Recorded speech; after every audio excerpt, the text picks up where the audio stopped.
Thank you for that. Okay, I see you all blowing up my phone and the text box on the side. The real question that everybody wants to know at this moment is, why isn't this done already? What was the pushback? And how do we avoid that going forward so that we can make this the year that Arizona passes independent oversight of corrections?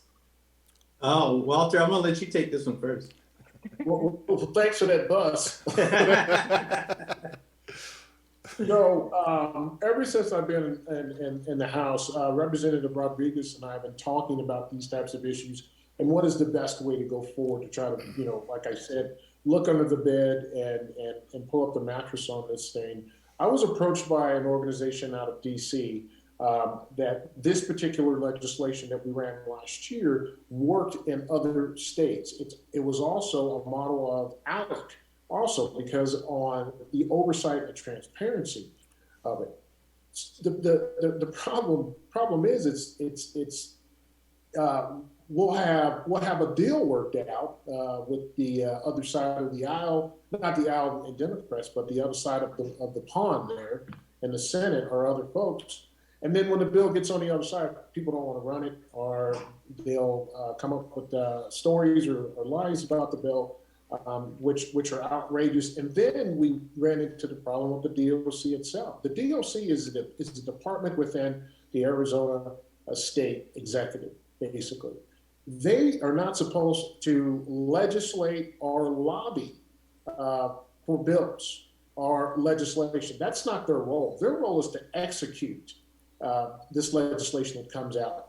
We were running into the problem when we had folks at the DOC that were actively lobbying against some of these good pieces of legislation, and that hurts us. And then we have to take a ruled look at our caucus.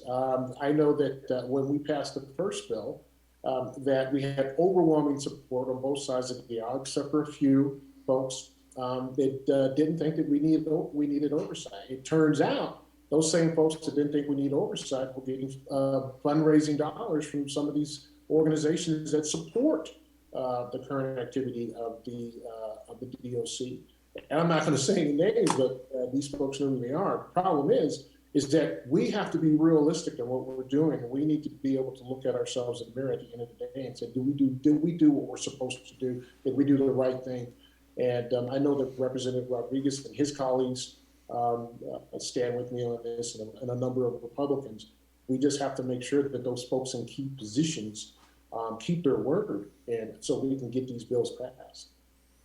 So folks, I agree with everything that Mr. Blackman just said, but I also want to just, again, I want to go back and talk about Parsons very quickly, because that is going to be the literal camel's nose in the tent.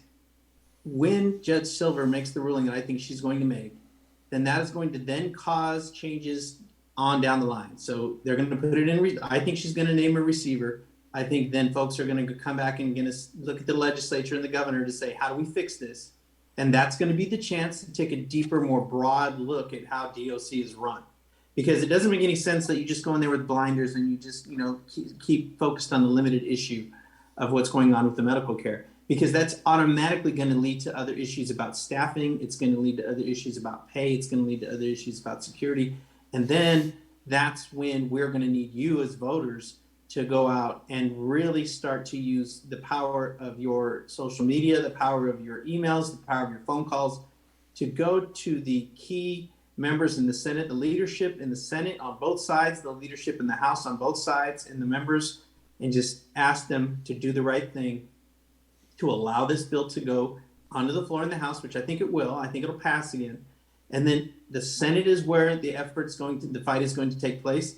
But I do think that Parsons matter is going to engender a lot of conversations about what needs to be done, what is going on in DOC, and how we can best address it. So it's an opportunity. Don't overlook that ruling, because that is going to be a very powerful talking point for folks to use moving into the next session.